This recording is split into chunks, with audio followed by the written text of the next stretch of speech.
I think today I'm just going to do a stream of consciousness rant just as while I work, as like a kind of an experiment, just to see what I end up talking about. Chilly as hell. I live in Chicago, so it's always super cold. Um, it's like it's actually funny. I woke up today and I was like, I think if I finish all my work fast enough, I'm gonna reward myself by running outside, which is kind of true. I really like running. When I was in college, I would go down to the gym and just go on a treadmill and just run for like 30 minutes or so, and it was always really fun. And now I still do the same thing now that I'm a little bit older. So it's actually really nice. I met this guy about my age, like mid to late 20s, at a liquor store, and he was like, "Oh yeah, I love running too." And I ended up inviting him to the hacking club that I run every Saturday, which is pretty funny. Um, One of the I think things that I want to set an intention for myself to isolate myself less from people, and reaching out to my local community is definitely one way that I can do that. Having grown up on the internet, I think I have a tendency to like not interact with people that much in my local community, and I feel like there's maybe I'm projecting this on other people, but if you grew up on the internet, maybe you have this inclination too, where you like assume that quote unquote normal people are either beneath you, or they won't understand you, or that they won't like you, and this is actually really not true. A lot of people in your local community, even if you're different from them, or you wear funny clothing or you look different, a lot of them are really sweet. And if someone went out of their way to say hi to them, I'm sure they would be touched by it. Although you can always have failures. Like there was a gas station that I go to, and I was like listening to audiobooks, and I was really excited that day because I was finishing a Michael Crichton audiobook, and I told the gas station attendant about it, and he didn't really seem that interested. And that's okay. If something like that happens and you're super nervous about socialization with other people, that's fine. Like, don't get mad at yourself. Some people are just tired, or they don't really care about audiobooks, and that's just normal. The same thing happens if you're trying to flirt with someone. Some people are just not interested, and it's okay. You might say like, "Oh, I really like the earrings you have on," and someone might not respond to that, and that's fine. It's totally fine.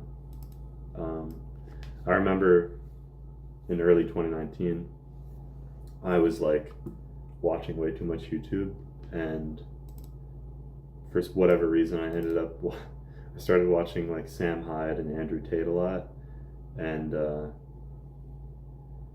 I think some of the impressions from those guys can be useful, but they're really angry. They're really fucking mad. They're mad all the time, and all the content they put out is them being like angry and nasty and mean. And I think sometimes you need something intense to break up whatever hole that you're stuck in. Like if you're an addict or something, like you're addicted to like drinking alcohol or being racist on the internet, or your life sucks, or your parent passes away and you find some weird coping mechanism that works. Sure, use it, but just realize that at a certain point some coping mechanisms become maladaptive and can end up isolating you from other people. So just recognizing that every like consumption of a substance or of media, specific types of media like the manosphere content, like Andrew Tate, it serves a purpose. It's not entirely malicious. It's not evil.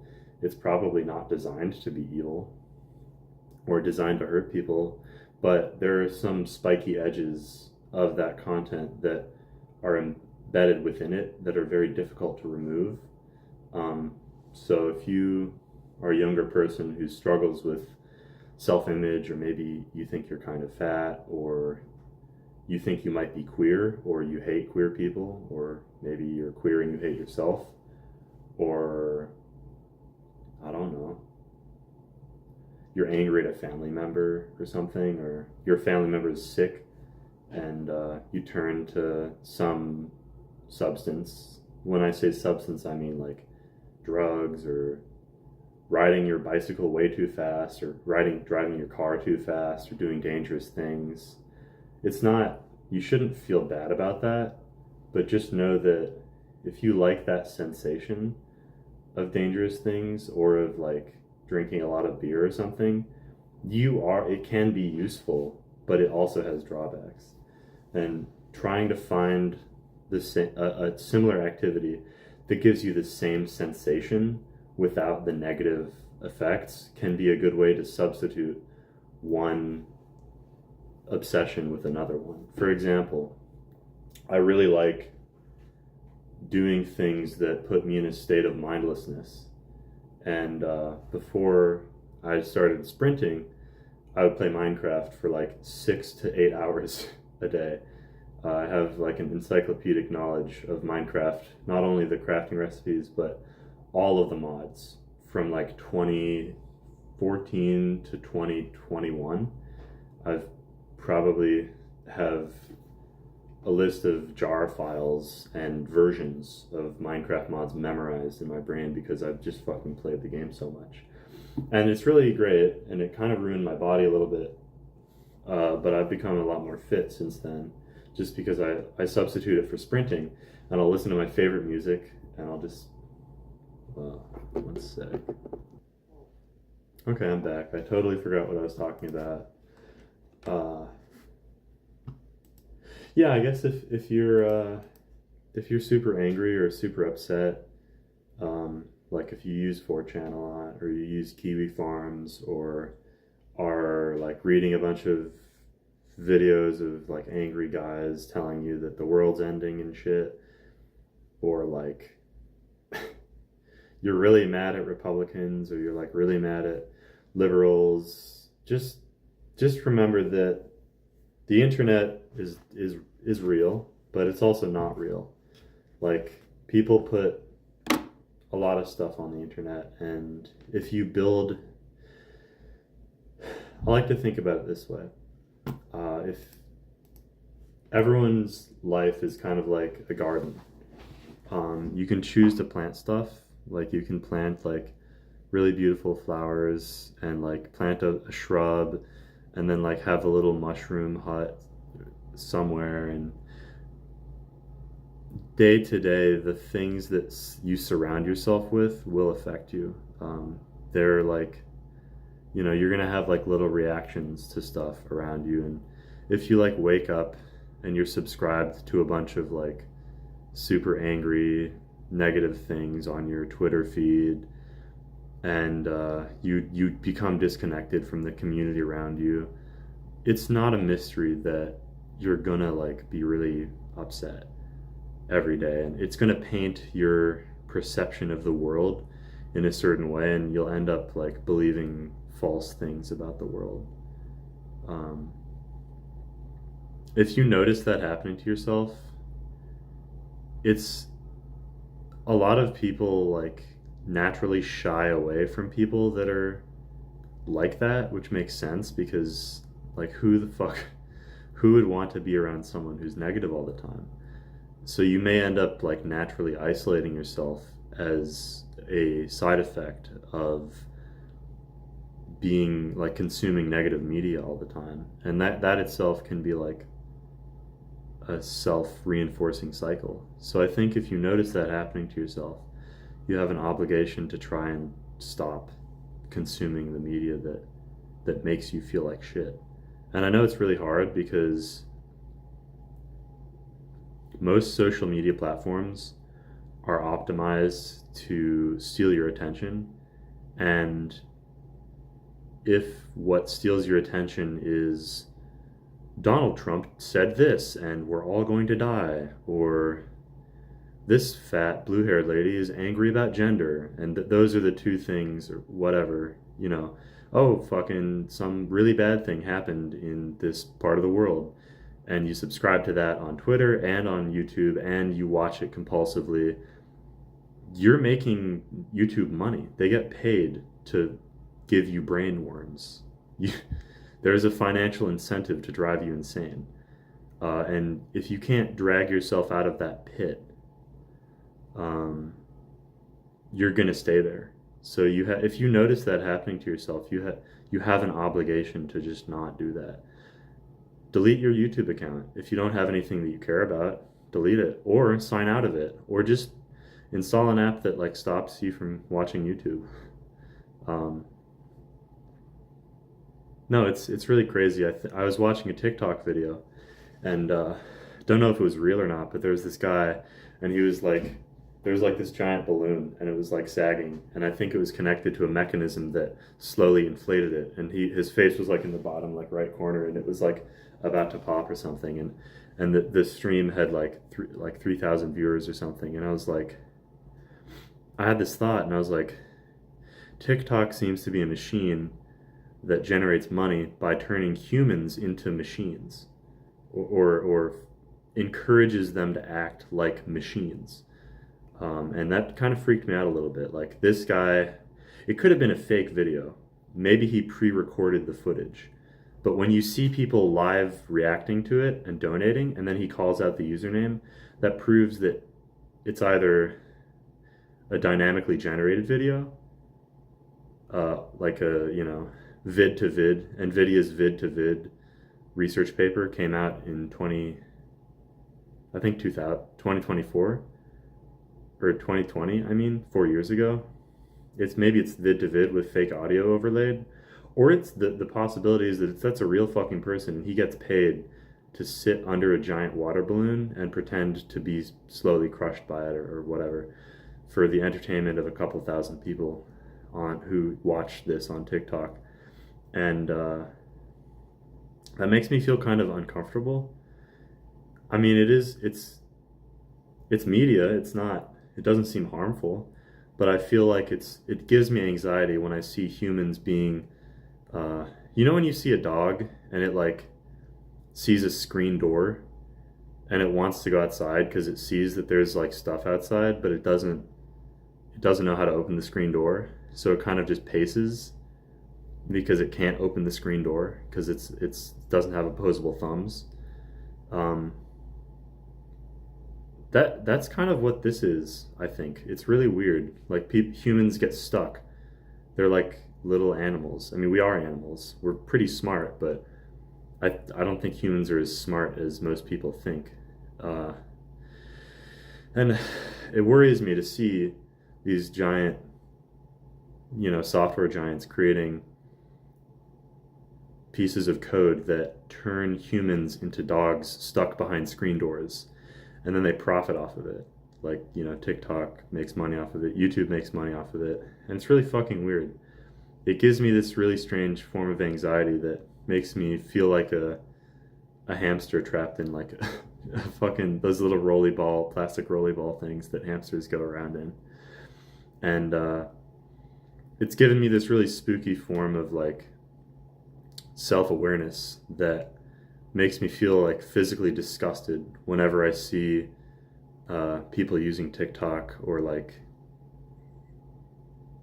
I guess, consuming media that seems to be forming a closed loop of feedback that amplifies certain parts about the humans that are consuming the media.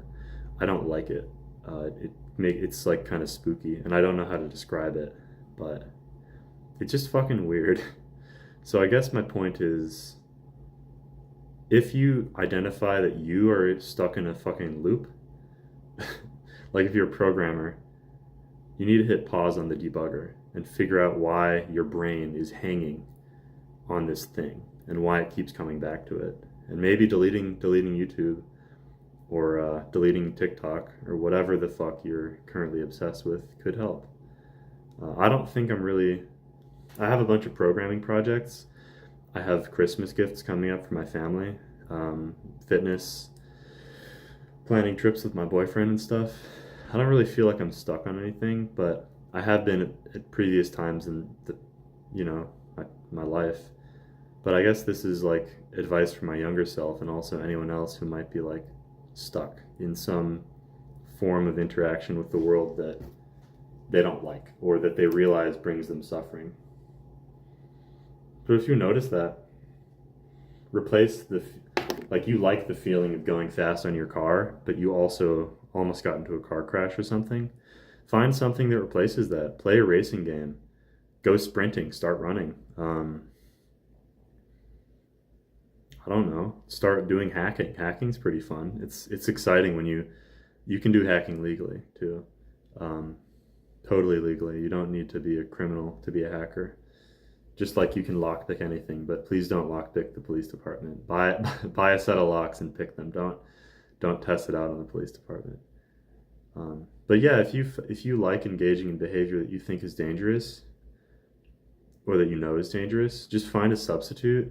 Create an environment like a firing range where you can do the activity without harming yourself or anyone else.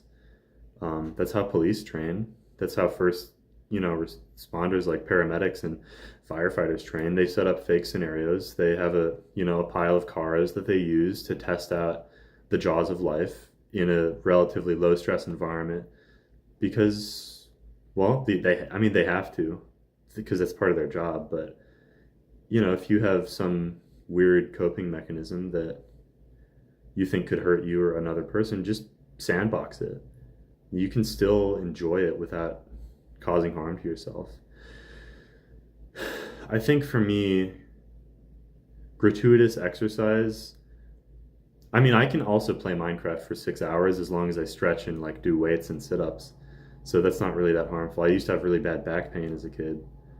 But like for if you like to get drunk a lot, maybe you can go to the gym and become exhausted and then go take a bath and like drink a non-alcoholic beer or a cup of tea or something. You can totally change your life if you substitute harmful behaviors for relatively harmless analogs of the behaviors that you enjoy doing.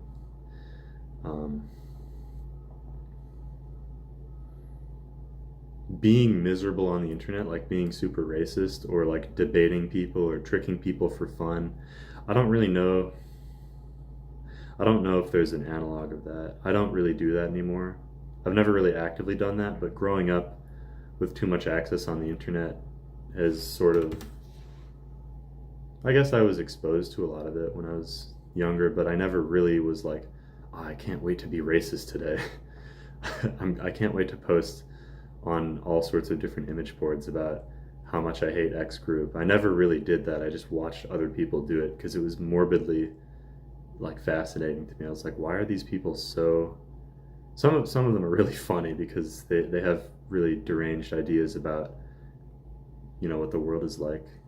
But I was just like, what is this circus of like negativity? Why the fuck is this happening?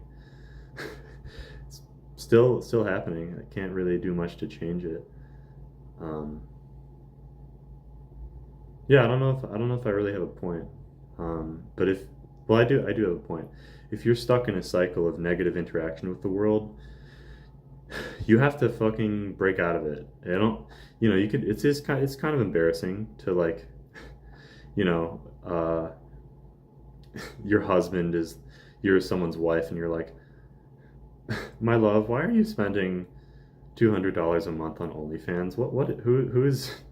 Who is Belle Delphine or whatever the obsession is, or you spend $600 a month on fucking model train sets or something and it's ruining your finances, or I don't know, you're up late browsing like Twitter threads about somebody arguing about politics and it's like 2 a.m. and you're like, why am I doing this? My eyes hurt, my back hurts.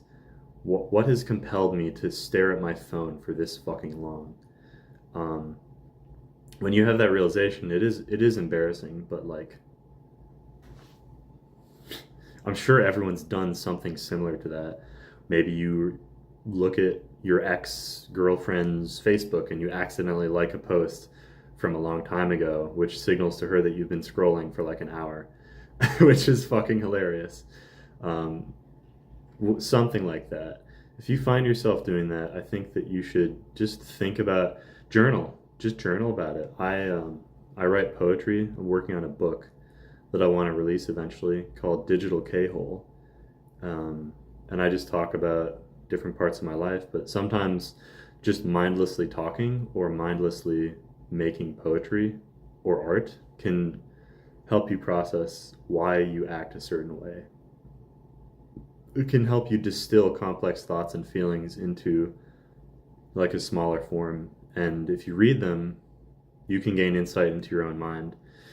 It's kind of like giving yourself therapy. So, feel a little bit embarrassed if you do those things, but you shouldn't hate yourself, but definitely try to replace that with different things.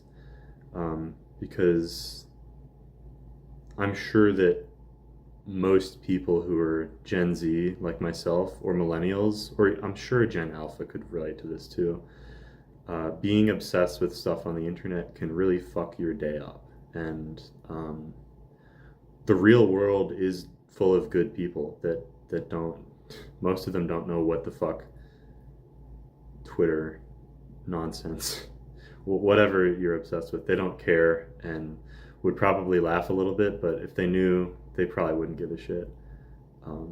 But just stop it. If it hurts your eyes, if it hurts your wrists and your back, listen to your body. Like don't spend all day on the internet because it kind of sucks. Anyway, I have a bunch of shit to do at work, and I'm on my lunch break right now, which is pretty cool. I'm gonna run today, I think.